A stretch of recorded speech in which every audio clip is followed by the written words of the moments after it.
হে জগতবাসী, আজ আমি ছোটোখাটো একটা আলোচনা নিয়ে আপনাদের সামনে উপস্থিত হইলাম।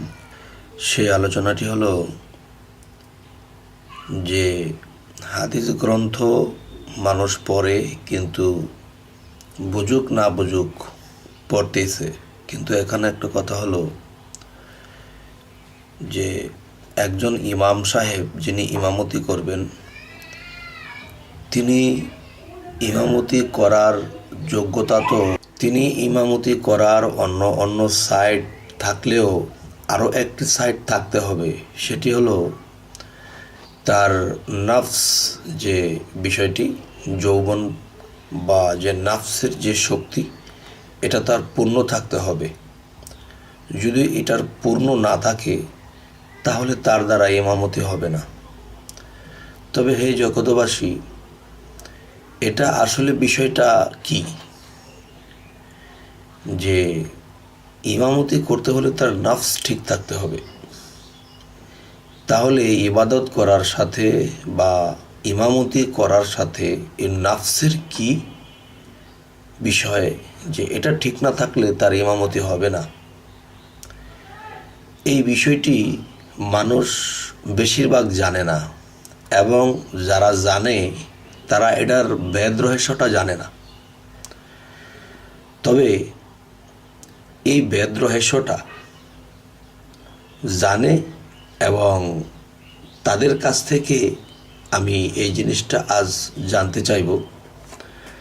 যে সবসময় তো আমি কিছু জানাবার চেষ্টা করি, তবে আজকের যে বিষয়টা আমি জানতে চাইব যে ইমামতির সাথে নাফসের কি সম্পর্ক, এবং নাফস ঠিক থাকতে হবে একজন মানুষ ইমামতি করতে হলে।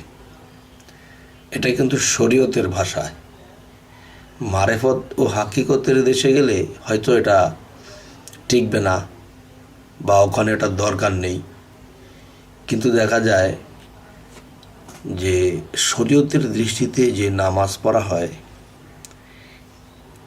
যেমন দেখা যায় যে বড় বড় ইমাম, যেমন বাইতুল মোকাররমের ইমাম, এবং দেখা গেছে বাংলাদেশে বা বাহিরে বড় বড় জায়গার ইমাম সাহেবদেরকে দেখা যায় যে নাফস চেক করা হয়, যে তার নাফসকের যে শক্তি, সামর্থ্য বা যৌবনের যে একটা বিষয়, এটা ঠিক আছে কিনা।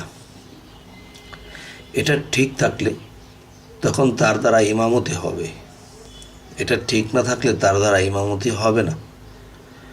তো এই যে বিষয়টা কতটুকু ঠিক এবং এর ভেদ রহস্য কি, অবশ্যই আমার এই চ্যানেলটির মধ্যে বহু সংখ্যক মানুষে দেখছেন, এর মধ্যে অবশ্যই কোনো জ্ঞানী লোক আছেন। তো যে দেখি কমেন্টে কি পাই, যে ইমামতির সাথে নফসের কি সম্পর্ক। আর আধ্যাত্মিক সাধনে যদি যাই, তখন সেখানে দেখা যায় যে মানুষ যখন সাধনা করে, তখন নফসের শক্তি বা নফসের কুখায় যদি ভিতরে বেশি থাকে, তাহলে সেই মানুষের দ্বারা সাধনা হয় না, আল্লাহ প্রাপ্ত হতে পারে না। আর সেখানে বলতেছে এটার শক্তি না থাকলে ইমামতি হয় না। এর ভেদ রহস্যটা অবশ্যই আমি আপনাদের কাছে জানব। হে জগতবাসী, তো আজ এই বলেই রাখছি। সকলেই ভালো থাকবেন। আল্লাহ হাফিজ।